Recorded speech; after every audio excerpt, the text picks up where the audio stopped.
ప్రభునందు ప్రియులైన మీకందరికీ యేసుక్రీస్తు ప్రభువారి నామములో శుభవందనాలు తెలియజేస్తూ ఉన్నాం.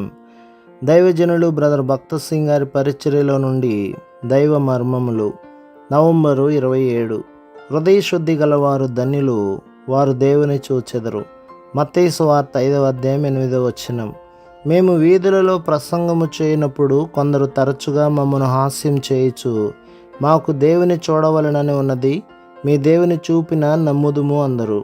దేవుని చూడగలుగుటకు ముందుగా శుద్ధ హృదయము తప్పక కావలసి ఉన్నదని వారు గ్రహించరు.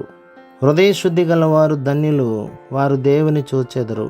వారు ఆయనను ఒక నిమిషము కాదు, క్షణమాత్రమునకు కాదు, ఒక గడియకే కాదు, నిత్యము వరకు చూచెదరు.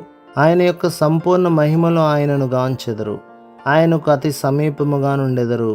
దేవుని వాక్య ప్రకారం మనకు గల హృదయము చెడ్డది, మోసముతోనూ చెడుగుతోనూ నిండిన హృదయము. దానిని దేవుని వాక్యం ఇట్లు వివరించుచున్నది.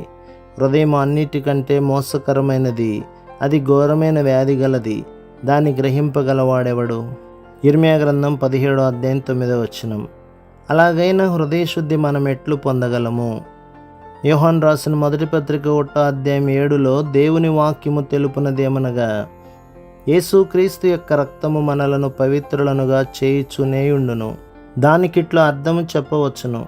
మన కన్ను ఏ విధముగా చేయబడి ఉన్నదనగా, ధూళి గాని ఏదైనా ఒక అతి సూక్ష్మమైన నలుసైనను కంటిలో పడగానే కనురెప్పలు కొట్టుకొనుటయు నీళ్లు కారుటయు ఆరంభించి ఆ నలుసు తొలగిపోవు వరకు అట్లే జరుగును.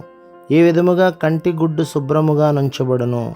ఈ విధముగానే యేసు రక్తము మనలను సదా కడుగుచుండును. ఎల్లప్పుడూ ఏదో ఒక చెడు తలంపు మన హృదయమునందు ప్రవేశించ చూచుచుండును. యేసుక్రీస్తు ప్రభు రక్తము వలననే తప్ప ఇట్టి తలంపులు మనలను వదలవు. మనము విశ్వాసముతో ఎప్పుడైతే ఓ ప్రభువా నన్ను శుద్ధీకరించుము అని అడుగుదుమో, వెంటనే కడగబడుచున్నాము. నాకిప్పుడు సమయం లేదు, రేపు వచ్చి కడుగుదును అని ఎన్నడూనూ ప్రభువు చెప్పడు. ఆయన ఇట్లనుచున్నాడు, నాకు మొరపెట్టుము, ప్రత్యుత్తరమిత్తును. మనము శుద్ధీకరించబడితిమని ఏ రీతిగా తెలుసుకొనగలము? దేవుని చూడగలుగుట ద్వారానే. యోహాను సువార్త 4వ అధ్యాయం 24లో చెప్పబడినట్లు, దేవుడు ఆత్మ గనక ఆయనను ఆరాధించువారు ఆత్మతోనూ సత్యముతోనూ ఆరాధించవలెను. మనము ఆత్మలో కడగబడిన వారమైన దేవుని తెలుసుకుందుము, ఆయనను చూతుము, ఆయనతో నుందుము. ప్రభు మిమ్మును, మీ కుటుంబమును, మీ సంఘమును దీవించి ఆశీర్వదించునుగాక. ఆమేన్.